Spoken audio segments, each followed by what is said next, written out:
1933 ഒരു സിനിമ ഇറങ്ങിയിട്ടുണ്ട് ഹോളിവുഡിൽ. അത് കഴിഞ്ഞിട്ട് 41-ലും 49-ലും ഇറങ്ങിയിട്ടുണ്ട്.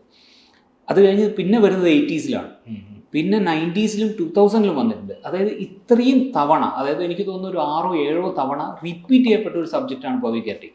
ഞാൻ അതിനകത്ത് ഹ്യൂമറും ബാക്കി എല്ലാം ഉണ്ടെങ്കിലും വളരെ ഇൻറ്റൻസ് ആയിട്ടുള്ള ഒരു ലവ് സ്റ്റോറി പറയുന്ന ഒരു സിനിമയാണ് പവി കാർട്ടിക്. നേരത്തെ പറഞ്ഞതുപോലെ നമ്മൾ ദിലീപേട്ടനെ വെച്ച് അടുത്ത സിനിമ ചെയ്യണം എന്ന പ്ലാനിലല്ല ഞാൻ പവി കാർട്ടിക് തുടങ്ങിയത്. ഞാൻ എൻ്റെ രണ്ടാമത്തെ സിനിമയായിട്ട് അയാൾ ഞാൻ കഴിഞ്ഞിട്ട് ഈ സ്ക്രിപ്റ്റ് ഞാൻ ചെയ്യാം എന്ന് കമ്മിറ്റ് ചെയ്ത പടം ഇതായിരുന്നു. എൻ്റെ വിശ്വാസം, ഇപ്പം ഞാനും ഫഹദുമായിട്ട് വളരെ അടുത്ത സൗഹൃദം ഉണ്ടെങ്കിലും എനിക്ക് ഇഷ്ടമാവുന്ന ഒരു സബ്ജക്റ്റ് ഫഹദിനും കൂടി ഇഷ്ടമാണെങ്കിൽ മാത്രം ചെയ്യുക എന്നുള്ളതാണ്. അത് ഏതൊരു നടൻ്റെ അടുത്തും കഥ പറയുമ്പോഴായാലും ഏതൊരു ടെക്നീഷ്യൻസിൻ്റെ അടുത്ത് ഞാൻ വർക്ക് ചെയ്യുമ്പോഴായാലും, കാരണം നമ്മുടെ സൗഹൃദമോ അതൊന്നും അതിനൊരു ബാധകമാവരുതെന്ന് വിശ്വസിക്കുന്ന ഒരാളാണ്. അപ്പം അതുകൊണ്ട് തന്നെ അപ്പോഴാണ് എനിക്കും ഒരു ചാലഞ്ച്. കാരണം ഞാൻ അവരെ കഥ പറഞ്ഞ് എക്സൈറ്റ് ചെയ്യിപ്പിക്കണം. വീടായിട്ട് പാച്ചുവിൻ്റെ വീടായിട്ട് ഷൂട്ട് ചെയ്യുന്ന ലൊക്കേഷനിൽ നിന്നും 100 കിലോമീറ്റർ അപ്പുറത്താണ് പാച്ചു വീട്ടിൽ നിന്ന് ഇറങ്ങിയാൽ സൈക്കിളിൽ പോകുന്ന സ്ഥലം. ആ ലൊക്കേഷൻ്റെ ഓപ്പോസിറ്റ് സൈഡ് 100 കിലോമീറ്റർ ഇപ്പുറത്താണ് സൈക്കിൾ ചെന്നെത്തുന്ന സ്ഥലം. അങ്ങനെയാണ് ഞാൻ അതിൻ്റെ ലൊക്കേഷൻസ് പ്ലാൻ ചെയ്തത്.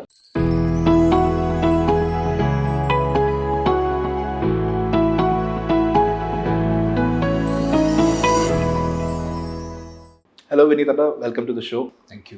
ഇപ്പോൾ നമ്മൾ ചെറുപ്പം തൊട്ട് വിനീതേട്ടനെ കണ്ടുകൊണ്ടിരിക്കുകയാണ്. ഇപ്പം ആസ് എ ചൈൽഡ് ആക്ടർ, പിന്നീട് ലീഡ് ആക്ടറായിട്ട് വന്നു, സപ്പോർട്ടിങ് ആക്ടറായിട്ട് വന്നു, you are a dancer also. അപ്പോൾ എപ്പോഴാണ് ഈ ഒരു ഡയറക്ഷനിലേക്കുള്ളൊരു പ്ലഞ്ച് എടുക്കണം എന്നുള്ളൊരു തോട്ട് തോന്നി തുടങ്ങിയത്? ഇപ്പോൾ തൊട്ടേ ഞാൻ ചെറുപ്പത്തിൽ ഞാൻ അഭിനയിക്കാനായിട്ട് സിനിമയിൽ ആഗ്രഹിച്ചു വന്ന ഒരാളല്ല. ഞാൻ യുവജനോത്സവങ്ങളിൽ ഞാൻ ആ സമയത്ത് സ്റ്റേറ്റ് ലെവലിലൊക്കെ സമ്മാനങ്ങൾ കിട്ടുകയും അങ്ങനെയാണ് എനിക്ക് സിനിമയിലേക്കുള്ളൊരു എൻട്രി സാധ്യമാകുന്നത്. എൻ്റെ അച്ഛൻ ഫോട്ടോഗ്രാഫറാണ്. അപ്പോൾ വീട്ടിൽ എപ്പോഴും ക്യാമറ എനിക്ക് അവൈലബിൾ ആയിരുന്നു. അപ്പോൾ സ്കൂൾ ഡേയ്സിലെ ഞാൻ ചെറിയ ചെറിയ രീതിയിൽ വളരെ അമച്വറായിട്ടുള്ള ഷോർട്സ് എടുത്ത് തുടങ്ങിയിരുന്നു. അപ്പം അന്ന് നമുക്കൊരു VCR ഒരു VCP വെച്ചിട്ടാണ് എഡിറ്റ് ചെയ്യുന്നത്. കാരണം ഒന്നിൽ റെക്കോർഡ് ഞെക്കി മറ്റേതിൽ പ്ലേ ചെയ്ത്, അപ്പോൾ പാട്ടുകളും അന്ന് മ്യൂസിക് ബാക്ക്ഗ്രൗണ്ട് സ്കോർ ചെയ്യുന്നത് അങ്ങനെ തന്നെയാണ്. അന്ന് ഫിലിപ്സിൻ്റെ ഒരു ടാപ്പ് റെക്കോർഡർ ഉണ്ടായിരുന്നു. അപ്പോൾ അതിൽ ഈ ഇങ്ങനെ റണ്ണിൽ ടൈം കാണാമല്ലോ, ടൈം കോഡ്, അത് മാർക്ക് ചെയ്ത് നമുക്ക് വേണ്ട മ്യൂസിക് കറക്റ്റ് സ്ഥലത്ത് പ്ലേ ചെയ്ത് അങ്ങനെ എഡിറ്റ് ചെയ്തിട്ട് എനിക്ക് ചെറുപ്പം തൊട്ടേ അങ്ങനെ ഒരു ശീലം ഉണ്ടായിരുന്നു. അനിയനും അനിയത്തൊക്കെ ആയിരിക്കും മിക്കവാറും ആക്ടേഴ്സ്. ഷോർട്ട് ഫിലിം എന്നൊന്നും പറയാൻ പറ്റില്ല, വളരെ അമച്വറായിട്ടുള്ള ഷൂട്ടൊക്കെയാണ്. പക്ഷേ അതെനിക്കൊരു നല്ല പ്രാക്ടീസ് ആയിരുന്നു. എനിക്ക് തുടക്കം തൊട്ടേ എൻ്റെ ഇഷ്ടം ഒരു ഫിലിം മേക്കിംഗ് എന്ന് പറയുന്ന പ്രോസസ്സ് ഞാൻ ഭയങ്കരമായിട്ട് എൻജോയ് ചെയ്തിട്ടുണ്ട് ഞാൻ അഭിനയിക്കുന്ന സമയത്ത് ബാലതാനായിട്ട്. അപ്പോൾ അത് കഴിഞ്ഞ് എനിക്ക് ഒരു സീരിയസ് ഡയറക്ടർ എന്നുള്ളൊരു ഐഡിയ മനസ്സിൽ വന്നപ്പോൾ ഞാൻ ആദ്യം ചെയ്തത് അഡ്വർടൈസ്മെൻറ്റ്സ്, ആഡ് ഫിലിംസാണ് ഞാൻ ഫോക്കസ് ചെയ്തത് ആദ്യം. കാരണം എനിക്ക് ബിഹൈൻഡ് ദ ക്യാമറ ആ പ്രോസസ്സ് എൻജോയ് ചെയ്യണമെങ്കിൽ, അല്ലെങ്കിൽ അതിനെക്കുറിച്ച് കൃത്യമായിട്ട് മനസ്സിലാവണമെങ്കിൽ, അങ്ങനെ എന്തെങ്കിലും ഒരു മുന്നൊരുക്കം ഇല്ലാതെ പെട്ടെന്ന് കയറി ഡയറക്ടർ ആവുക എന്ന് പറയുന്നത് എനിക്ക് എൻ്റെ ഒരു കോൺഫിഡൻസ് ലെവൽ അപ്പ് ചെയ്യുക എന്നുള്ളത് എനിക്കൊരു ആവശ്യമായിരുന്നു. അപ്പോൾ അതിൻ്റെ ഭാഗമായിട്ടാണ് ഞാൻ അഡ്വർടൈസ്മെൻറ്റ്സ് ചെയ്തു തുടങ്ങിയത്. അങ്ങനെ അഡ്വർടൈസ്മെൻറ്റ്സ് ഒരു 3-4 ഇയേഴ്സോളം ചെയ്തതിന് ശേഷമാണ് ഞാൻ ശരിക്കും ഡയറക്ഷനിലേക്ക് വരുന്നത്.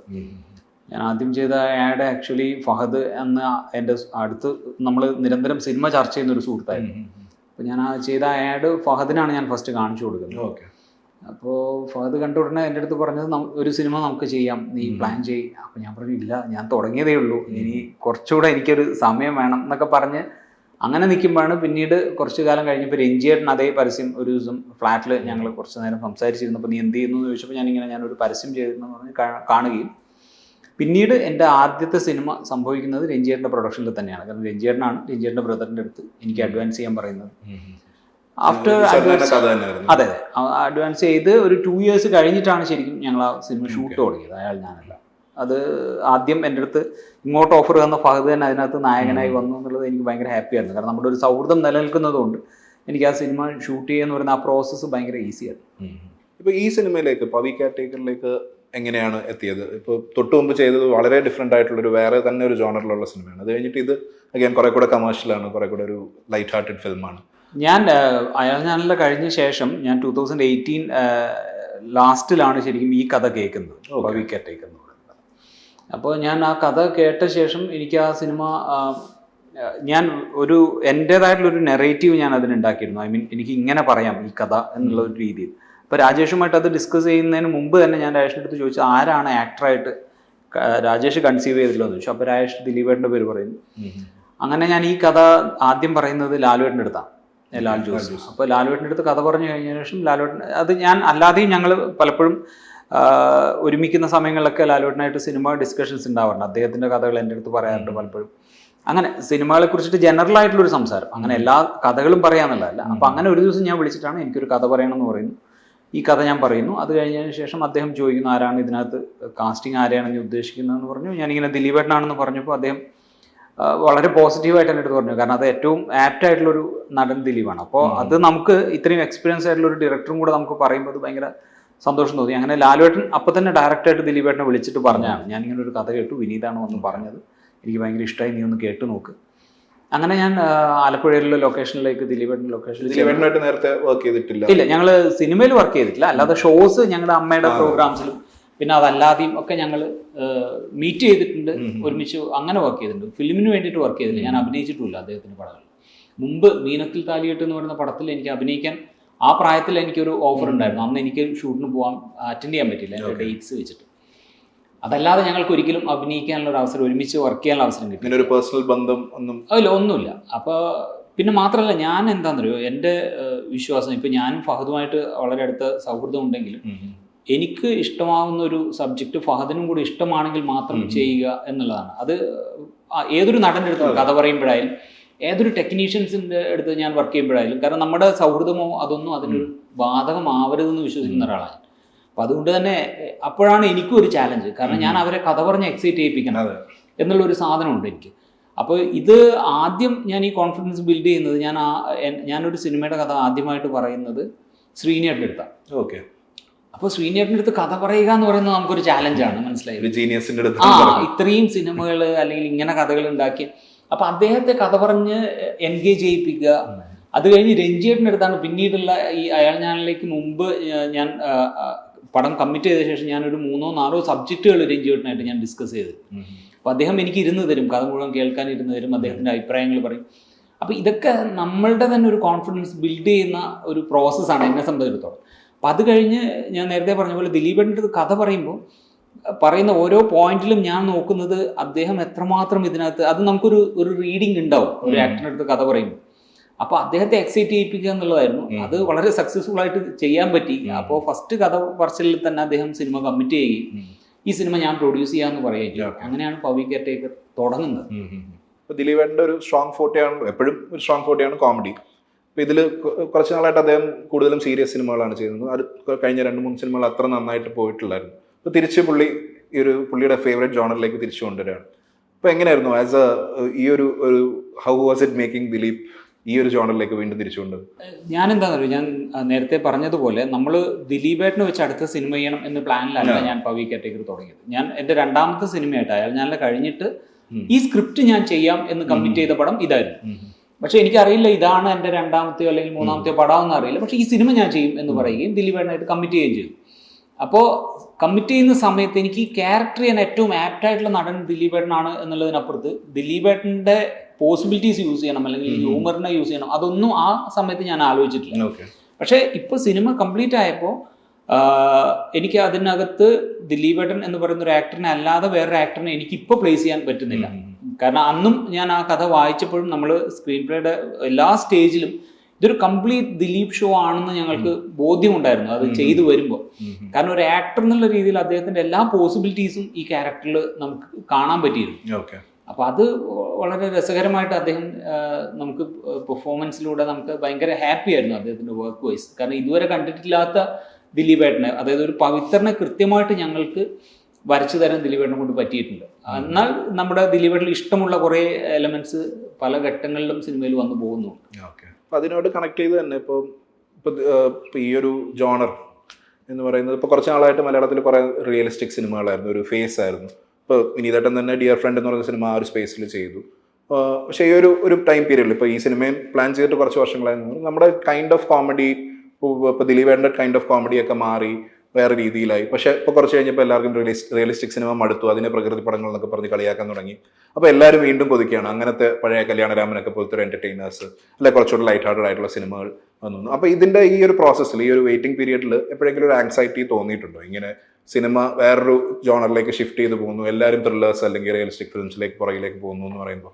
സിനിമ എന്താണെന്നറിയോ, ഞാൻ വിശ്വസിക്കുന്ന സിനിമ എന്ന് പറയുന്നത് നിങ്ങൾ ഏത് ടൈപ്പ്, അതിപ്പോൾ റിയലിസ്റ്റിക് ആയാലും അല്ലെങ്കിൽ സിനിമാറ്റിക് വേൾഡിൽ പറയുന്നതായാലും ത്രില്ലർ ആയാലും അത് ആ ജോണറിനോട് കൃത്യമായിട്ടൊരു ജസ്റ്റിസ് നമ്മൾ കാണിക്കുകയാണെങ്കിൽ ആ സിനിമ തീർച്ചയായിട്ടും എല്ലാ കാലത്തും അംഗീകരിക്കുന്നു. അല്ലാതെ ഇതാണ് ഇപ്പോൾ കാലഘട്ടത്തിന്റെ ട്രെൻഡ് എന്ന് പറഞ്ഞിട്ട് നമ്മൾ മാറ്റിപ്പിടിക്കാൻ നിന്ന് കഴിഞ്ഞാൽ നമുക്ക് അങ്ങനെ എത്തില്ല.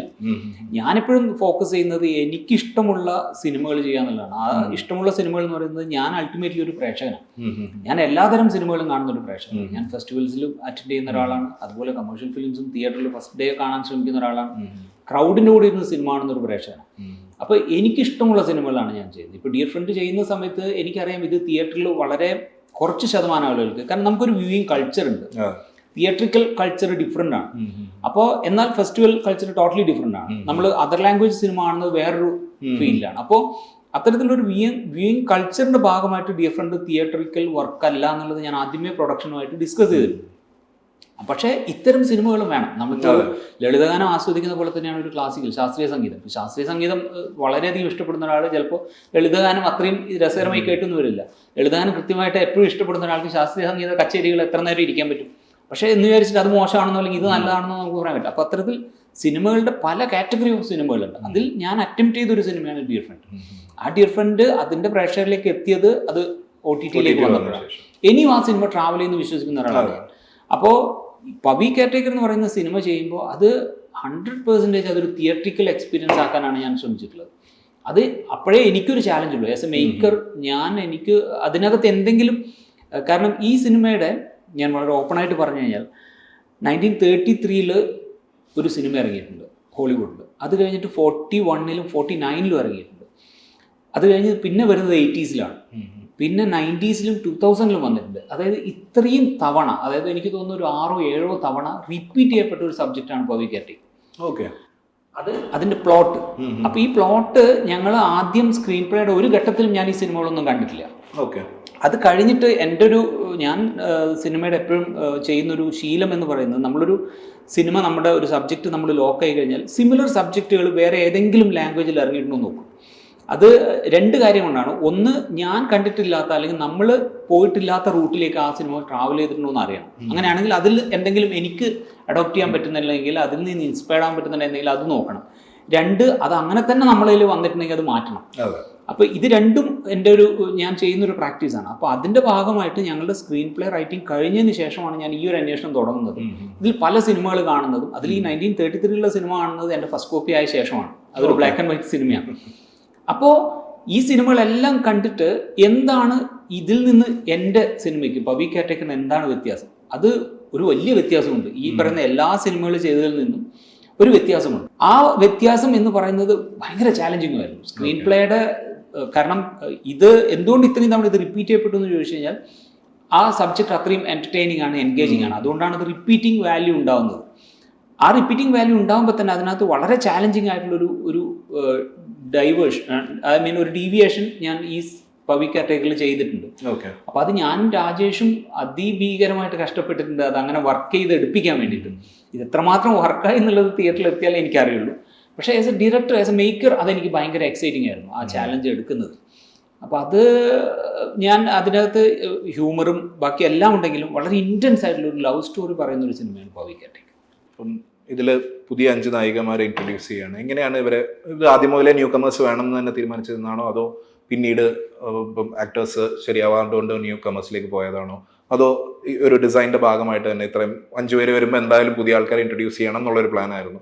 എങ്ങനെയാണ് ഇവരിൽ ഓരോരുത്തരിലേക്കും എത്തിയത്? അത് ഞാൻ നേരത്തെ പറഞ്ഞ അതുപോലെ തന്നെയാണ്. ആ സ്ക്രീൻ പ്ലേ സ്ട്രക്ചറിൽ നമുക്കൊരിക്കലും ഒരു റെപ്യൂട്ടഡ് ആയിട്ടുള്ള ആക്ട്രസിനെ വെക്കുന്നേക്കാൾ കൂടുതൽ കൺവിൻസിങ് ആവുക പുതിയ ആളുകളാണ് എന്നുള്ളത് ഞങ്ങളുടെ ഒരു ഘട്ടത്തിൽ ഞങ്ങൾ തീരുമാനിച്ചതാണ്. അപ്പോൾ ആദ്യം ഞങ്ങൾ ആലോചിച്ചിരുന്നു അത് ഇപ്പോൾ ഇൻഡസ്ട്രിയിലുള്ള ആളുകളെ വെച്ച് തന്നെ ചെയ്യാം എന്നുള്ളൊരു ആലോചന ഉണ്ടായിരുന്നു. പക്ഷേ അവരുടെയൊക്കെ ഡേറ്റ്സ് മാനേജ് ചെയ്യുക, പിന്നെ നമുക്ക് ഒരേപോലെ വാല്യൂ ഉള്ള അത്രയും 5 പേരെ കിട്ടുക എന്നൊക്കെ പറയുന്നത് ഇന്ന് കുറച്ച് ബുദ്ധിമുട്ടുള്ള കാര്യമാണ്. പിന്നെ നമ്മൾ അതർ ലാംഗ്വേജ് ഒക്കെ പോകണം. അപ്പോൾ എനിക്കെപ്പോഴും എന്താണെന്ന് വെച്ച് കഴിഞ്ഞാൽ നമ്മളൊരു ക്യാരക്ടറിനെ കാസ്റ്റ് ചെയ്യുന്ന സമയത്ത് അവരെത്രത്തോളം ആ നമ്മുടെ കഥാപാത്രത്തിൻ്റെ ബാക്ക്ഗ്രൗണ്ടിൽ നിന്ന് കൊണ്ടുവരാൻ പറ്റും എന്നുള്ളത് ഞാൻ നോക്കാറുണ്ട്. അപ്പോൾ ആ ആക്ടറിനും അത് പെർഫോം ചെയ്യാൻ ഈസി ആയിരിക്കും, എനിക്കും അത് എക്സിക്യൂട്ട് ചെയ്യാൻ കുറച്ചുകൂടി ഈസി ആയിരിക്കും. അപ്പോൾ ഞാൻ വേറെ ഏതെങ്കിലും ഒരു ലാംഗ്വേജിൽ പോയി വളരെ നമുക്ക് വേണ്ട ഒരു ആർട്ടിസ്റ്റിനെ തപ്പി കൊണ്ടുവരുന്നതിനേക്കാൾ എനിക്ക് എളുപ്പം എനിക്ക് മോൾഡ് ചെയ്യാൻ പറ്റുന്ന ആളുകളെ കണ്ടുപിടിക്കുന്നതാണ്. അപ്പോൾ അങ്ങനെ ഞാൻ 5 പേരെ കണ്ടുപിടിച്ചാണ്. ഇതിനകത്തും പുറത്തുള്ള ഒരു കുട്ടിയുണ്ട്, പിന്നെ പല നാടുകളിലുള്ള കുട്ടികളുണ്ട്. ഇവരൊക്കെയും പക്ഷേ സമാനമായിട്ട് എൻ്റെ കഥാപാത്രത്തിൻ്റെ എന്താ പറയുക ക്യാരക്ടറിനോട് വളരെ അടുത്ത് നിൽക്കുന്ന സ്വഭാവമുള്ള ആളുകളാണ്. അപ്പോൾ അതുകൊണ്ട് എനിക്ക് വളരെ ഈസി ആയിരുന്നു ആ പ്രോസസ്സ്. ഓക്കെ, അത് ഓഡിഷൻസിലൂടെയാണ്. ഞാൻ ആദ്യം ഒരു കാസ്റ്റിംഗ് കോൾ ഇട്ടിട്ടുണ്ടായിരുന്നു, വിദേശത്തും എല്ലായിടത്തും ഇട്ടിരുന്നു. അതിനകത്ത് കുറച്ച് കുട്ടികളൊക്കെ വന്നു, പക്ഷെ അതൊന്നും അവരാരും തന്നെ എൻ്റെ ക്യാരക്ടറുമായിട്ട് അത്ര അടുത്ത് നിൽക്കുന്ന ആളുകളായിരുന്നില്ല. പിന്നീട് ഞങ്ങൾ ഇൻസ്റ്റയിലും ഫേസ്ബുക്കിലും അങ്ങനെയുള്ള ഒരു അന്വേഷണത്തിന്റെ ഭാഗമായിട്ടാണ് ഇവരിലേക്കൊക്കെ എത്തിയത്. ഇതിന്റെ മ്യൂസിക് മിഥുൻ മുകുന്ദനാണ് ചെയ്തിരിക്കുന്നത്. എത്രത്തോളം ഇമ്പോർട്ടൻസ് ഉണ്ട് ഇതിന് മ്യൂസിക്കിൽ? ഇത് ഞാൻ നേരത്തെ പറഞ്ഞ പോലെ തന്നെ ഇതൊരു വളരെ ഇമോഷണൽ ആയിട്ടുള്ള വളരെ ഇൻറ്റൻസ് ഉള്ള ഒരു ലവ് സ്റ്റോറിയാണ്. ഹ്യൂമർ അതിൻ്റെ ഫ്ലേവർ ആയിട്ടുണ്ടെങ്കിൽ പോലും അപ്പോൾ ലവ് സ്റ്റോറീസ് പറയുമ്പോൾ എപ്പോഴും നമ്മളത് മ്യൂസിക്കലാക്കാൻ വേണ്ടിയിട്ട് മാക്സിമം ശ്രമിക്കും. അതിൻ്റെ ഭാഗമായിട്ട് തന്നെ ഇതിനകത്ത് 4 സോങ്സ് ഉണ്ട്. പിന്നെ ത്രൂ ഔട്ട് സിനിമ മ്യൂസിക്കലായിട്ടാണ് ഞാൻ ട്രീറ്റ് ചെയ്തിട്ടുള്ളത്. അപ്പോൾ മിഥുനെ കുറിച്ച് കേൾക്കുന്നതും അറിയുന്നതും ജസ്റ്റിൻ വർഗീസ് വഴിയാണ്. ഡിയർ ഫ്രണ്ടിൻ്റെ മ്യൂസിക് ജസ്റ്റിനാണ് ചെയ്തത്. അപ്പോൾ ജസ്റ്റിനാണ് ഒരു ദിവസം എൻ്റെ അടുത്ത് ഇങ്ങനെ മിഥുൻ്റെ കാര്യം സംസാരിക്കുന്നത്. കാരണം ഗരുഡഗമന ഋഷഭവാഹന എന്ന് പറഞ്ഞ് കന്നഡയിലൊരു സിനിമയുണ്ട്. അപ്പോൾ ആ സിനിമ മിഥുനാണ് ചെയ്തതെന്ന് എനിക്ക് അറിയില്ലായിരുന്നു. അപ്പോൾ ജസ്റ്റിൻ പറയുകയും പിന്നെ മിഥുനെ ഞാൻ അന്വേഷിച്ചപ്പോഴാണ് മിഥുൻ മലയാളിയാണെന്ന് അറിയുന്നത്. അങ്ങനെ മിഥുനെ വിളിച്ച് സംസാരിച്ചപ്പോഴാണ് ഞാൻ ഈ സബ്ജക്റ്റ് കേൾക്കണം എന്ന് പറയുന്നു. സബ്ജക്റ്റ് കേട്ടതിൻ്റെ ഒരു എക്സൈറ്റ്മെൻറ്റിലാണ് മിഥുൻ ഇത് വർക്ക് ചെയ്യുന്നത്. കാരണം മിഥുൻ സ്ഥിരമായിട്ട് ചെയ്തുകൊണ്ടിരുന്നത് ഒരു ത്രില്ലർ ജോണറിലുള്ള സിനിമകളായിരുന്നു. അതിൽ നിന്ന് മാറിയിട്ടുള്ളൊരു സിനിമയാണ് ലവ് യു കെയർടേക്കർ. അത് ഭയങ്കര രസകരമായിട്ട് ചെയ്തിരുന്നത് തന്നെയാണ് ഞാൻ വിശ്വസിക്കുന്നത്.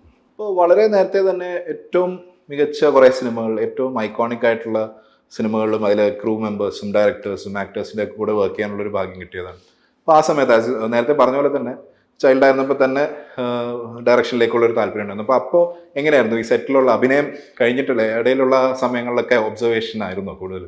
അങ്ങനെ ഞാൻ ഒരു ഫോഴ്സ്ഫുൾ ആയിട്ട് അങ്ങനെ ഒബ്സർവ് ചെയ്ത് നിൽക്കൊന്നും ഉണ്ടായിരുന്നില്ല. പക്ഷേ ഇവരുടെയൊക്കെ കൂടെ വർക്ക് ചെയ്യുമ്പോൾ, ഇപ്പോൾ സിബ് സാറിൻ്റെ കൂടെ വർക്ക് ചെയ്യുമ്പോൾ, പ്രിയൻ സാറിൻ്റെ കൂടെ, കമൽ സാറിൻ്റെ കൂടെ, അങ്ങനെ നമ്മുടെ ഏറ്റവും ലെജൻസ് ആയിട്ടുള്ള ഡയറക്ടേഴ്സിൻ്റെ കൂടെ എനിക്ക് ആ സമയത്ത് വർക്ക് ചെയ്യാൻ പറ്റിയത്. അപ്പോൾ അതൊക്കെ നമ്മളൊരു ആക്ടറിനെ ഫൈൻ ട്യൂൺ ചെയ്യുന്നതിൽ അല്ലെങ്കിൽ ഒരു ആക്ടറിനെ ഹാൻഡിൽ ചെയ്യുന്നതിൽ ഇവരുടെയൊക്കെ ഇൻഫ്ലുവൻസ് ഉണ്ടാവും.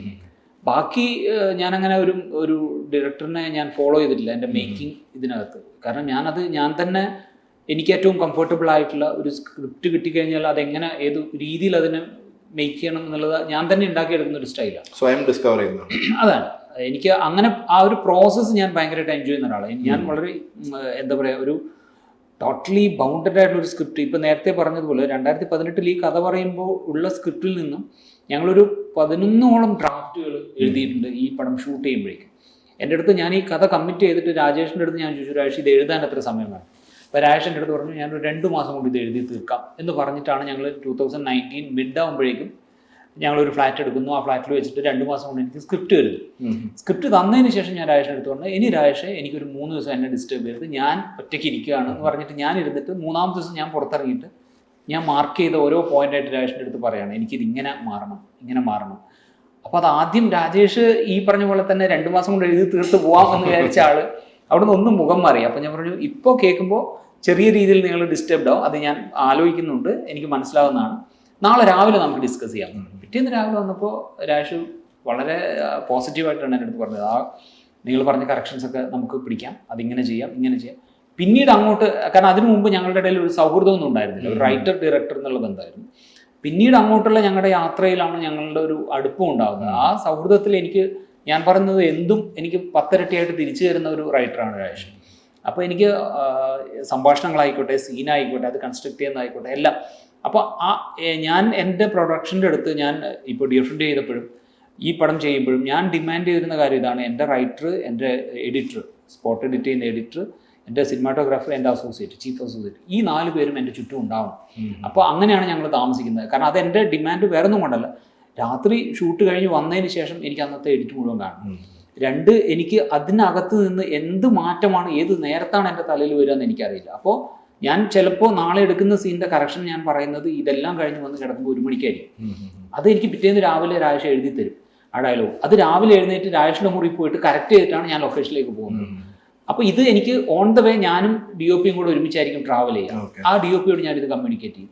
ഇത് എൻ്റെ ഒരു പ്രോസസ്സാണ്. അപ്പോൾ ഇത് കഴിഞ്ഞ് ഞാൻ അവിടെ സീനിൽ എത്തിക്കഴിയുമ്പോൾ ആക്ടേഴ്സ് എല്ലാവരും വന്നു കഴിഞ്ഞാൽ ആ സീനിനെ ഞാനൊന്ന് പ്ലേ ചെയ്തിട്ടാണ് ഞാൻ ഡിസൈഡ് ചെയ്യുന്നത് ഇത് എങ്ങനെ നമുക്ക് ഷോർട്ട് ഡിവിഷൻ ചെയ്യാം. അപ്പൊ ഈ ഒരു നേരത്തെ ഇല്ല, ചില സീനുകളുടെ മാത്രം ചില ഷോട്ട്സുകൾ നമുക്ക് ഇന്ന ഷോട്ട് വേണം എന്നുള്ള ധാരണയുണ്ടാവും. അതല്ലാതെ ഒരു യൂഷ്വൽ പ്രൊസീജിയറിൽ സീൻ എടുത്തിട്ട് അതിനകത്ത് മിഡ് ഷോട്ട്, ക്ലോസ്, വൈഡ് എന്ന് പറഞ്ഞ് മാർക്ക് ചെയ്തിട്ടല്ല ഞാൻ ഷൂട്ട് ചെയ്യുന്നത്. അത് വളരെ ഈസി പ്രോസസ്സാണ്. അങ്ങനെ ചെയ്യുന്നതുകൊണ്ട് നമുക്ക് ഒരുപാട് ഗുണമുണ്ട്. പക്ഷേ എനിക്കിഷ്ടം ആ അപ്പുറത്തെ സൈഡിലുള്ള ആ സീൻ ഇവോൾവ് ചെയ്ത് വരുന്ന ഒരു പ്രോസസ്സാണ്. അത് ഞാൻ ഭയങ്കര രസകരമായിട്ട് എൻജോയ് ചെയ്യുന്ന ഒരു പ്രോസസ്സാണ്. അപ്പോൾ അതിനകത്ത് നിന്നാണ് ഞാൻ ചിലപ്പോൾ ആദ്യത്തെ ഷോട്ട് എടുക്കുന്നത്. ചിലപ്പോൾ അത് ചുറ്റും നിൽക്കുന്ന അല്ലെങ്കിൽ കൂടെയുള്ളവർക്ക് മനസ്സിലാവില്ല ഇത് എവിടെ വരുന്ന ഷോട്ടാണെന്ന് കിട്ടില്ല. അപ്പൊ ഞാൻ പറഞ്ഞു കൊടുക്കുന്ന ഒരു നമ്പർ ആയിരിക്കും അവർ ക്ലാപ്പിലിടുക. അപ്പൊ ഇത് രാത്രി സ്പോട്ടിൽ ഇരിക്കുമ്പോൾ ഞാൻ കൃത്യമായിട്ട് അവിടെ ഞാൻ പറഞ്ഞു കൊടുക്കും, ഇതാണ് ഈ ഷോട്ടിനാണ് ഞാൻ ഇവിടെ എടുത്തിരിക്കുന്നത്. അപ്പോൾ അത് കഴിഞ്ഞ് എഡിറ്റർ ടേബിളിലേക്ക് എത്തുമ്പോൾ കൃത്യമായിട്ട് അതിനൊരു ലൈനപ്പ് ഉണ്ടാവും ഷോട്ട്സ്. അപ്പൊ ഇതാണ് എനിക്കിഷ്ടമുള്ളൊരു പ്രോസസ്സ്. അപ്പൊ അത് ഞാൻ കൃത്യമായിട്ട് എൻജോയ് ചെയ്യുന്നത് കൊണ്ട് തന്നെ എനിക്ക് ഈ എൻ്റെ ടീം എനിക്ക് ഭയങ്കര സപ്പോർട്ടാണ്. ഇപ്പൊ ഇങ്ങനെ ഒരു ഇപ്പൊ വിനീതന്റെ സിനിമകളിലുള്ള ഒരു വേൾഡ് ബിൽഡിംഗ്, ഇപ്പം അയാൾ ഞാൻ അല്ലെങ്കിൽ ഒരു ഗുജറാത്ത് പോലത്തെ ഒരു സ്ഥലത്ത് നിന്ന് പിന്നെ ബാംഗ്ലൂരിലേക്ക് വരുന്നു. ബാംഗ്ലൂരിന്റെ ഒരു വേറൊരു സൈഡാണ് കാണിച്ചത്. ഡിയർ ഫ്രണ്ടിലാണെങ്കിൽ വേറൊരു സൈഡ് ഓഫ് ബാംഗ്ലൂർ കാണിച്ചു. ഇതിൽ കൊച്ചിയിലെ ഒരു അപ്പാർട്ട്മെന്റിലാണ് കഥ നടക്കുന്നതെന്നാണ് നമുക്ക് ട്രെയിലറിലൊക്കെ വന്നിട്ടുള്ളത്. അപ്പോൾ എങ്ങനെയാണ്, how do you build your ക്യാരക്ടേഴ്സിന്റെ അറ്റ്മോസ്ഫിയർ എങ്ങനെയാണ് ബിൽഡ് ചെയ്യുന്നത്?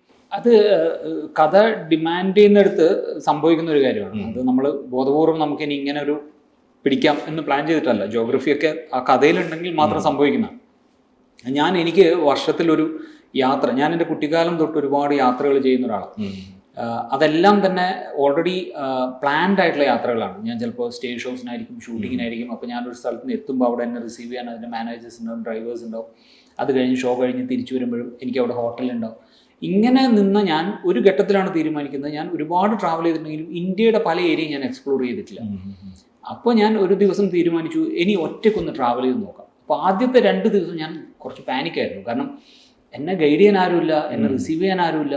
ഞാൻ തന്നെ ഗൂഗിൾ മാപ്പ് എൻ്റെ കയ്യിൽ ഒരു ടാബിൽ ഞാൻ നോക്കിയിട്ടാണ് തീരുമാനിക്കുന്നത് ഇവിടുന്ന് എവിടെ പോവാം.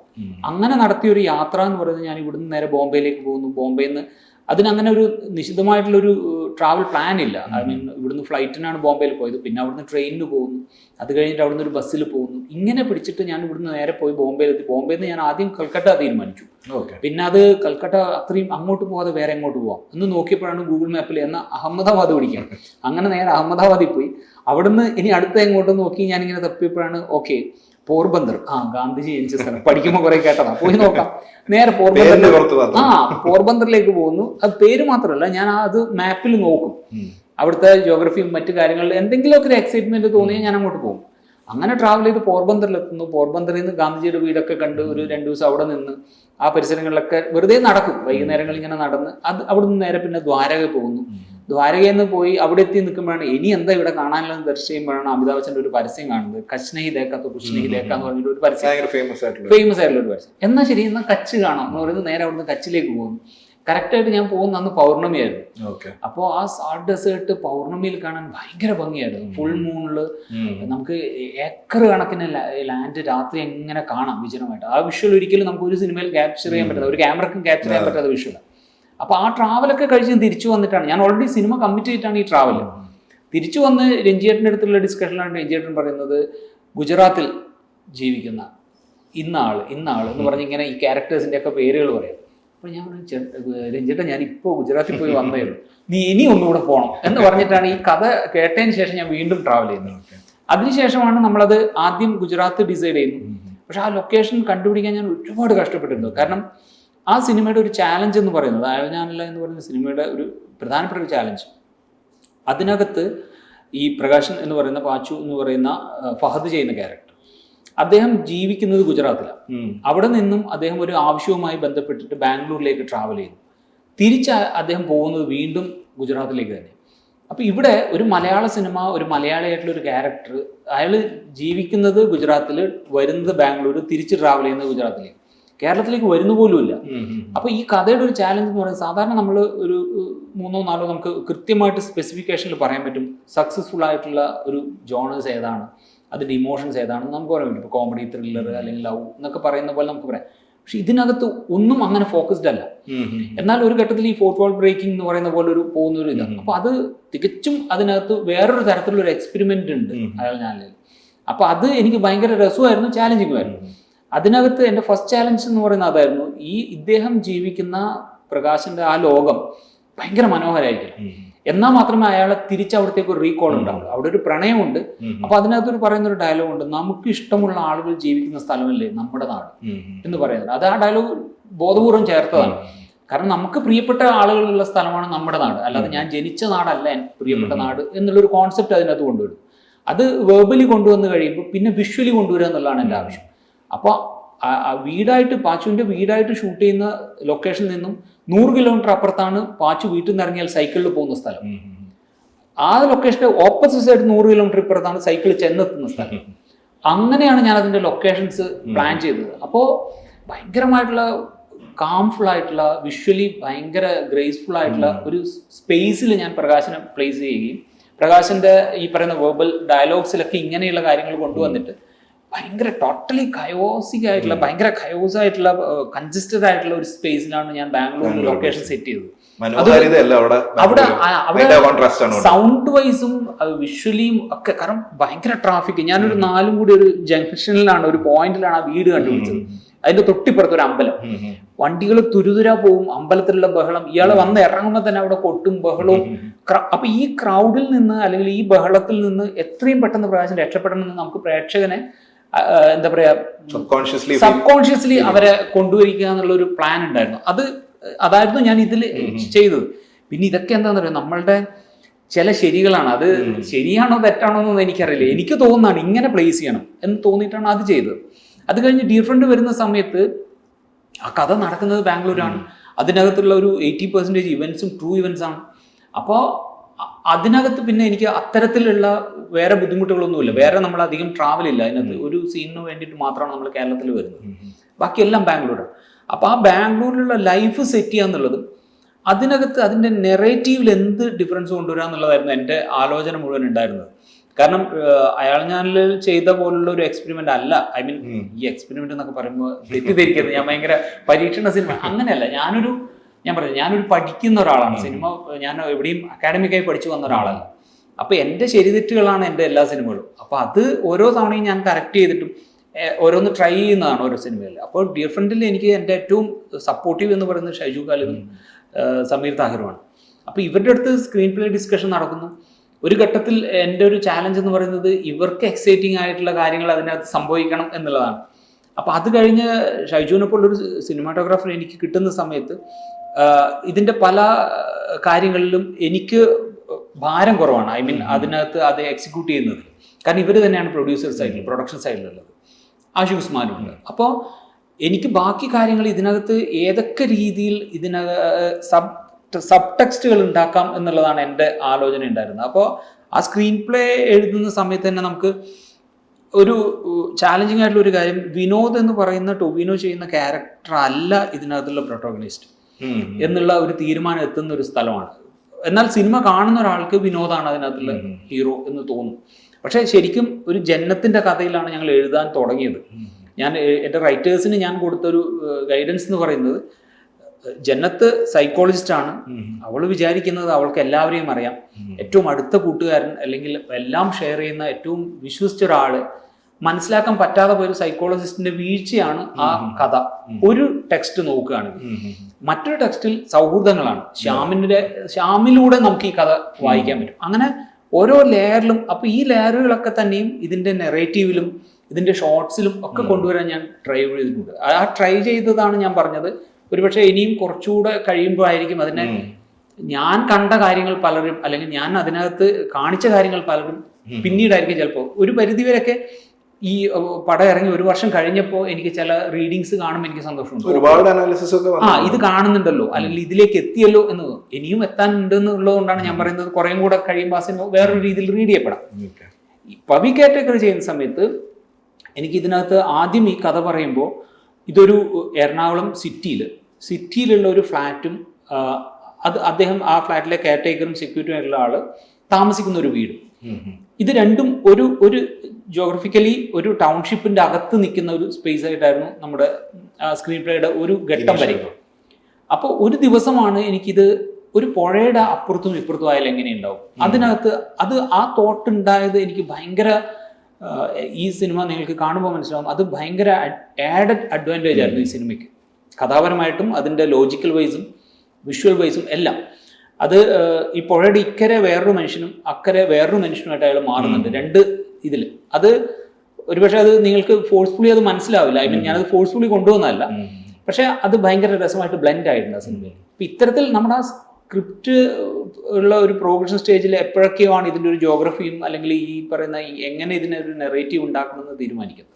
വിനീതനോട് സംസാരിക്കുമ്പോൾ എപ്പോഴും ദേവദൂതനെ പറ്റി പറയാണ്ടിരിക്കാൻ പറ്റില്ല. അതൊരു വളരെ ചെറിയൊരു അപ്പിയറൻസ് ആണെങ്കിൽ പോലും അത് നമ്മുടെ മനസ്സിലൊരു ഭയങ്കര ഐക്കോണിക് ആയിട്ട് ആ പാട്ടും ആ ഒരു ക്യാരക്ടർ നിഖിൽ മഹേശ്വർ എന്ന് പറഞ്ഞ ക്യാരക്ടർ എപ്പോഴും നിൽക്കുന്നതാണ്. അപ്പോൾ ഇപ്പോൾ അത് ഇപ്പോൾ 4K റീമാസ്റ്റർ ചെയ്ത് റിലീസ് ചെയ്യാൻ പോകുന്നു എന്ന് പറയുന്നുണ്ട്. ആ സിനിമയെ പറ്റിയുള്ള ഒരു ഓർമ്മയും അല്ലെങ്കിൽ അത് ഇറങ്ങിയപ്പോൾ ഉണ്ടായ ഒരു ഫീഡ്ബാക്ക് എത്രത്തോളം എഫക്ട് ചെയ്തു എന്നൊക്കെ ഉണ്ടാവും. ഞാൻ എൻ്റെ മുഖം ആദ്യമായിട്ട് ബിഗ് സ്ക്രീനിൽ കാണുന്ന സിനിമ മുദ്രയാണ്. ഞാൻ ഫസ്റ്റ് അഭിനയിക്കുന്നത് PN മേനോൻ സാർ ഡയറക്ട് ചെയ്ത പഠിപ്പുര എന്ന് പറയുന്ന സിനിമയാണ്. അത് കഴിഞ്ഞിട്ടാണ് ഞാൻ എൻ്റെ മൂന്നാമത് ഞാൻ അഭിനയിക്കുന്നത്. അതിന് ശേഷം ഞാൻ ഹരിഹരൻ സാറിൻ്റെ അസോസിയേറ്റ് ആയിരുന്ന ബാബു, അനിൽ ബാബു, അവർ ഡയറക്ട് ചെയ്ത PRS ബാബു എന്നായിരുന്നു അന്ന് പേര്, അദ്ദേഹത്തിൻ്റെ ഒരു പടം ചെയ്തു. അത് കഴിഞ്ഞിട്ടാണ് മുദ്ര ചെയ്യുന്നത്. അപ്പോൾ മുദ്ര കണ്ണൂരാണ് ഷൂട്ടിംഗ് നടക്കുന്നത്. അതിനകത്ത് മഹേഷ് എന്ന് പറയുന്ന നടൻ്റെ കുട്ടിക്കാലം ഞാൻ അഭിനയിച്ചിരുന്നു. അപ്പോൾ അത് CB സാർ അന്ന് എന്നെ ആയിരുന്നില്ല, എൻ്റെ അനിയനെ ആയിരുന്നു ആദ്യം കാസ്റ്റ് ചെയ്തത്. അപ്പോൾ അനിയന് അന്ന് പനി ഉണ്ടാവുകയും അവൻ മടിയൊക്കെ കാണിക്കുകയൊക്കെ ചെയ്തപ്പോഴാണ് എന്നാൽ ഈ മോൻ ചെയ്യട്ടെ എന്ന് CB സാർ പറയുന്നത്. പക്ഷെ അതിൽ നിന്നാണ് ഞാൻ തുടങ്ങുന്നത് CB സാറുമായിട്ടുള്ള സിനിമകളുടെ കണക്ഷൻ. കാരണം അത് കഴിഞ്ഞ് ഞാൻ ദശരഥം ചെയ്യുന്നു, ഭരതൻ ചെയ്തു, ദേവദൂതൻ ചെയ്തു, ഫ്ലാഷ് എന്ന് പറയുന്നൊരു സിനിമ. അങ്ങനെ 5 സിനിമകളോളം ഞാൻ CB സാറിൻ്റെ കൂടെ വർക്ക് ചെയ്തിട്ടുണ്ട്. അപ്പോൾ അതിനകത്ത് ഈ ദേവദൂതൻ വരുന്ന സമയത്ത് എനിക്കറിയില്ലായിരുന്നു, ഒരു ഓണക്കാലത്ത് ആണ് എനിക്കൊരു കോൾ വരുന്നത്, ഇങ്ങനെ എറണാകുളത്തേക്ക് വരണം, CB സാറ് വിളിച്ചിട്ടാണ് എന്ന് പറഞ്ഞിട്ട് ഞാനിവിടെ വരുന്നു, CB സാറായിട്ട് കാണുന്നു. അപ്പോൾ അന്ന് ഞങ്ങൾ സദ്യയൊക്കെ കഴിച്ചു കഴിഞ്ഞ് കുറച്ച് സ്റ്റിൽസ് എടുക്കുന്നു ആ കോസ്റ്റ്യൂം ഒക്കെ ഇട്ടിട്ട്. അപ്പോൾ ഞാൻ CB സാറിനോട് ചോദിച്ചു, കാരണം ഞങ്ങൾ ഏകദേശം ഒരു 2 വർഷമായിട്ട് കണ്ടിട്ടില്ല CB സാറിന്. ഞാൻ ചോദിച്ചു, ഇപ്പോൾ പെട്ടെന്ന് എങ്ങനെയാണ് സാർ എന്നെ ഓർത്തതെന്ന് ചോദിച്ചു. അപ്പോൾ പറഞ്ഞു, ഇങ്ങനെ ഞാൻ ഫോളോ ചെയ്യുന്നുണ്ടായിരുന്നു, നീ എവിടെ എത്തി എന്തായി എന്നൊക്കെ ഞാൻ ഫോളോ ചെയ്യുന്നുണ്ടായിരുന്നു. അപ്പോൾ ഈ അടുത്തൊരു മാഗസീനിൽ ഒരു ഫോട്ടോ കണ്ടപ്പോഴാണ് ഈ ക്യാരക്ടറിന് നിനക്ക് വർക്കാവും തോന്നിയത്, അങ്ങനെയാണ് ഞാൻ വിളിച്ചത് എന്നൊക്കെ പറഞ്ഞു. അത് കഴിഞ്ഞിട്ട് എൻ്റെ അടുത്ത് കഥയോ ക്യാരക്ടറോ ഒന്നും പറഞ്ഞിട്ടില്ല. ഞാൻ തിരിച്ചു പോകുന്നു. പിന്നീട് ഇങ്ങനെ ഞാൻ എൻ്റെ ഈ പറയുന്ന എവിടെയോ വായിച്ചപ്പോഴാണ് ഈ സിനിമ ഷൂട്ടിംഗ് തുടങ്ങിയെന്ന് ഞാൻ അറിയുന്നത്. ദേവദൂതൻ ഷൂട്ടിംഗ് തുടങ്ങി, ലാലേട്ടൻ്റെ സിനിമയാണ്. അപ്പോൾ എൻ്റെ അതേ കോസ്റ്റ്യൂമിൽ ശരത്ത് എന്ന് പറയുന്ന നടൻ, അപ്പം ഞാൻ അന്ന് ഫോട്ടോ എടുത്തത് കൊണ്ട് എനിക്കറിയാം അങ്ങനെ അവൻ ശരത്തിന്റെ സ്റ്റില്ലുകൾ വരുന്നു. അപ്പോൾ എനിക്ക് മനസ്സിലായി ഞാൻ ആ സിനിമയിൽ ഇല്ല, ആ സിനിമ ഇപ്പം ആ ക്യാരക്ടർ ശരത്തായിരിക്കും ചെയ്യുന്നത് എന്നൊക്കെ വിചാരിച്ചു. പിന്നെ ഒരു ദിവസമാണ് രഞ്ജിത്തേട്ടനാണ് വിളിക്കുന്നത്. അപ്പോൾ രജപുത്ര രഞ്ജിത്തേട്ടൻ, അന്ന് രഞ്ജിത്തേട്ടനായിരുന്നു അതിൻ്റെ കൺട്രോളർ. അപ്പോൾ രഞ്ജിത്തേട്ടനെ വിളിച്ചിട്ട് ഇങ്ങനെ മോൻ ലൊക്കേഷനിലേക്ക് വരണം, ഊട്ടിയിലാണ് എന്ന് പറയുന്നത്. അപ്പോൾ ഞാൻ ചെന്ന് കഴിഞ്ഞ് രാവിലെയാണ് എൻ്റെ അടുത്ത് രഞ്ജിത്തേട്ടൻ പറയുന്നത്, മോനാണ് ഇതിനകത്ത് ഹീറോ കേട്ടോ, മോൻ്റെ ക്യാരക്ടറാണ് ഇതിനകത്ത് ഹീറോ എന്നൊക്കെ പറയാം. അപ്പോൾ എനിക്ക് മനസ്സിലാവുന്നില്ല, ഇത് മറ്റേ ക്യാരക്ടർ ശരത്ത് ചെയ്യുകയും ചെയ്തു, അപ്പോൾ ഇനി വേറെ ഏത് ക്യാരക്ടറാണ്, ലാലേട്ടനുണ്ട്. പിറ്റേന്ന് രാവിലെ ഞാൻ അവിടെ ഷോട്ടിൽ ചെന്ന് CB സാറാണ് എനിക്ക് ഇല്ല, അവിടെ രാവിലെ ചെന്ന് കഴിഞ്ഞ് അപ്പോഴാണ് ഞാൻ ആ ശരത്തിട്ട് കണ്ട അതേ കോസ്റ്റ്യൂം എനിക്ക് തരുന്നു. അപ്പം ഞാൻ ശരത്തിനെ മാറ്റിയോ അങ്ങനെ ആലോചിച്ചു. പക്ഷേ ഫൈനലി ആ കോസ്റ്റ്യൂം ഇട്ട് അത് കഴിഞ്ഞിട്ട് കഥ നെറേറ്റ് ചെയ്യുന്നു CB സാർ. അപ്പോഴാണ് എനിക്ക് മനസ്സിലായത് എന്താണ് ആ സിനിമയുടെ കഥ, എന്താണ് ആ ക്യാരക്ടറിൻ്റെ ഇമ്പോർട്ടൻസ് എന്നൊക്കെ മനസ്സിലാകുന്നത്. പക്ഷെ അത് എത്രത്തോളം ഇമ്പോർട്ടൻസ് ഉണ്ടായിരുന്നു എന്നുള്ളത് സിനിമ കഴിഞ്ഞപ്പോഴേ എനിക്ക് അറിഞ്ഞിട്ടുള്ളൂ. അതും അന്ന് കിട്ടിയില്ല. പിന്നെ ഇപ്പോൾ ഈ വർഷങ്ങൾ കഴിയുമ്പോഴാണ് ആ സിനിമയുടെ വാല്യൂ കൂടി വരുന്നത്. ഷൂട്ടിംഗ് ഭയങ്കര രസകരമായിട്ടുള്ള ഒരു എക്സ്പീരിയൻസ് ആയിരുന്നു. കാരണം ഊട്ടിയിലാണ്, അതിൽ പട്ടികളുമായിട്ടുള്ളൊരു ഫൈറ്റ് സീൻ, മനോഹരമായിട്ടുള്ളൊരു പാട്ട്, അങ്ങനെ എല്ലാം കൊണ്ടും എനിക്ക് എപ്പോഴും മെമ്മറബിൾ ആയിട്ടുള്ള ഒരു എക്സ്പീരിയൻസും ക്യാരക്ടറുമാണ് നിഖിൽ മഹേഷ്. ഡാൻസ് ഇപ്പം എല്ലായിടത്തും വിനീതൻ എല്ലാ ഷോസിലും ഒക്കെ ഒരു സ്റ്റാർ പെർഫോമറാണ്. ഡാൻസ് എത്രത്തോളം ഒരു വലിയൊരു ഫാക്ടറാണ് ലൈഫിൽ. പിന്നെ ഇതേപോലെ ഡയറക്ഷനും ഒക്കെ ഒരുമിച്ച് കൊണ്ടു നടക്കുമ്പോൾ ഡാൻസ് എന്നുള്ളൊരു സ്കില്ല് പ്രാക്ടീസ് ചെയ്യാനും പെർഫോം ചെയ്യാനും ഒക്കെ ഹോൺ ചെയ്തെടുക്കാനുള്ള സമയം കിട്ടാറുണ്ട്. ഡാൻസ് ഞാൻ ഷോസ് വരുമ്പോഴാണ് ഞാൻ ചെയ്യുന്നത്. ഞാൻ ഭയങ്കരമായിട്ട് എൻജോയ് ചെയ്ത് ഡാൻസ് ചെയ്യുന്ന ഒരാളാണ്. എനിക്ക് ആ പ്രോസസ്സ് എപ്പോൾ നിൽക്കുന്നു ഞാൻ അന്ന് സ്റ്റേജിൽ നിർത്തും എന്ന് വിചാരിക്കുന്ന ഒരാളാണ്. അത്ര ഡാൻസ് ഒരിക്കലും ഞാൻ ഇപ്പോൾ ഒരു ഷോ കമ്മിറ്റ് ചെയ്ത് പോയി വെറുതെ പോയി ഡാൻസ് ചെയ്ത് വരിക, പൈസ വാങ്ങിച്ചിട്ടാണെങ്കിൽ, അല്ലെങ്കിൽ ചിലത് പൈസ ഇല്ലാതെയാണ് മിക്കവാറും ഞാൻ നമ്മുടെ അമ്മയുടെ ഷോസും ബാക്കി കാര്യങ്ങളൊക്കെ ചെയ്യുന്നത്. അപ്പോൾ അത് ഞാൻ എൻജോയ് ചെയ്യുക എന്നുള്ളത് അതിനകത്ത് എനിക്കൊരു വലിയൊരു പ്രോസസ്സാണ്. ഞാൻ വളരെ സീരിയസ് ആയിട്ടുള്ളൊരു ഡാൻസ് പ്രൊഡക്ഷൻ എനിക്കൊരു പ്ലാൻ ഉണ്ട്. ഓക്കെ. അപ്പോൾ അത് ക്ലാസിക്കൽ കണ്ടംപററി ബേസ്ഡ് ആയിട്ടുള്ള ഒരു പ്രൊഡക്ഷനാണ്. അത് അധികം ലേറ്റ് ആകാതെ എൻ്റെ ഈ സിനിമകളുടെ ഒക്കെ ഒരു തിരക്കൊന്ന് ഒതുങ്ങുമ്പോൾ ഞാൻ തീർച്ചയായിട്ടും അങ്ങനെ ഒരു സീരിയസ് ആയിട്ടുള്ള ഒരു പ്രൊഡക്ഷൻ, കാരണം വർഷങ്ങളുടെ ഒരു പ്രാക്ടീസ് എനിക്കുണ്ടായിരുന്നു. ഞാൻ ഭരതനാട്യം, പിന്നെ അത് കഴിഞ്ഞ് കുച്ചിപ്പുടി കച്ചേരികൾ ചെയ്തിട്ടുണ്ടായിരുന്നു. അപ്പോൾ ഇത് കുട്ടിക്കാലത്തെ അച്ഛൻ ആ ഒരു താല്പര്യം കാണിക്കുകയും അച്ഛനും അമ്മയുടെയും ഒരു സപ്പോർട്ടോടുകൂടിയിട്ടാണ് ഞാൻ അന്ന് പഠിച്ചത്. അപ്പോൾ അതൊക്കെ വെറുതെ പോകരുത് എന്നുള്ളൊരു ആഗ്രഹമുണ്ട്. രണ്ട്, എനിക്ക് ഇഷ്ടമുണ്ട് അങ്ങനെ ഒരു പ്രൊഡക്ഷൻ. ഞാനപ്പോൾ അതിൻ്റെ ഒരു മെറ്റീരിയൽസ് ഒക്കെ കളക്ട് ചെയ്ത് തുടങ്ങിയിട്ടുണ്ട് വർഷങ്ങളായിട്ട്.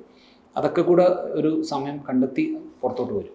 ഇപ്പോൾ എന്താണ് ഇനി അങ്ങോട്ടുള്ള, ഇപ്പോൾ ഡയറക്ടോറിയൽ ഒരു പടം ഇപ്പോൾ ഇറങ്ങുകയാണ്, അത് കഴിഞ്ഞിട്ട് ഇപ്പോൾ ആക്ടിങ് ഫ്രണ്ടിൽ എന്താണ് ഇനി അങ്ങോട്ടുള്ളത്? ഞാനിപ്പോൾ ഈ ഒരു രൂപം മറ്റേ ഞാൻ കുറച്ചായി താടിയിലും മീശയിലൊക്കെ ആയിരുന്നു ഷൂട്ടിങ്ങിൻ്റെ ടൈമിലൊക്കെ. അപ്പോൾ അത് കഴിഞ്ഞിട്ടാണ് ഞാനിപ്പോൾ ആഷിഖ് കപൂർ ഡയറക്റ്റ് ചെയ്യുന്ന പടം റൈഫിൾ ക്ലബ്ബ് എന്ന് പറയുന്ന സിനിമ ഞാനിപ്പോൾ അഭിനയിച്ചുകൊണ്ടിരിക്കുന്നുണ്ട്.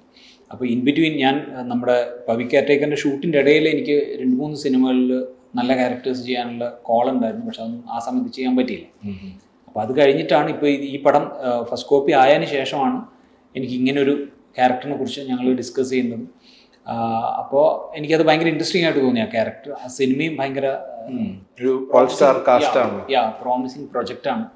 അപ്പോൾ അതിൻ്റെ ഷൂട്ട് ഇപ്പോൾ പാരലലി നടക്കുന്നുണ്ട്. ഇപ്പോൾ റിലീസ് ആകുമ്പോഴും എനിക്ക് അതിൻ്റെ ഷൂട്ടുണ്ട്. അപ്പോൾ ഞാൻ അങ്ങനെ അതാണ് ഇപ്പോഴത്തെ റൈഫിൾ ക്ലബ്ബാണ് ഞാനിപ്പോൾ അഭിനയിക്കുന്ന ഒരു പ്രൊജക്റ്റ്. വേറെയും 2 സിനിമകളിൽ എനിക്ക് ആക്ടിങ് ആയിട്ട്, I mean as an actor ഞാൻ ചെയ്യുന്ന 2 സിനിമകളുണ്ട്. അതിൻ്റെ ഡിസ്കഷൻസ് നടക്കുന്നു. പിന്നെ ഞാൻ അടുത്തൊരു സബ്ജക്റ്റ് ഇങ്ങനെ ഏകദേശം മൈൻഡിൽ രൂപപ്പെട്ട് വന്നിട്ടുണ്ട്. ബാക്കിയൊന്നും അതിൻ്റെ എഴുത്തിൻ്റെ ഒരു പ്രോസസ്സ് ആയിട്ടേ ഉള്ളൂ. ഇപ്പം എന്തായാലും എല്ലാവിധ ആശംസകളും. പവി കെയർടേക്കർ ഒരു മെഗാ സക്സസ് ആവട്ടെ. Thank you so much. Thank you.